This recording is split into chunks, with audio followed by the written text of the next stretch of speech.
What's your favorite surprisingly deep quote from an unlikely source?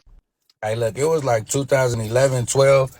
I was in the county, right? I was in East Max, and it was this old white dude, man. He had, crazy hair, long beard, little dude, a short, skinny dude.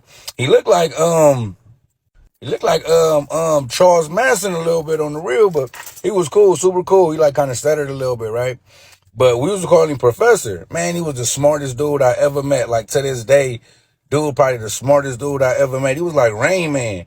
We used to just think of questions to ask this dude. We used to get on the phone and like be like, hey man, we used to just think of questions to ask, and this dude always had the right answer. He always had the right answer. Right? So I asked him, I say, hey man, why you in jail? Like, what you in jail for? He was like, he was walking down the street and he seen a cooler in the yard and he jumped over the fence and he opened the cooler and it had beers in it and he drunk all the beers and passed out. And the people, called the police on him. And so, yeah, that's what he was in jail for. I like, that's crazy. But, I was talking to him. He was like, man, he used to be a college professor. He used to be a college professor. He used to, he had a family, he had kids and all that. And so I'm like, dang, so what's up, bro? Like, how did you become, cause he was living on the street now. He was homeless. So I'm like, bro, how did you become homeless? Like, how did this happen?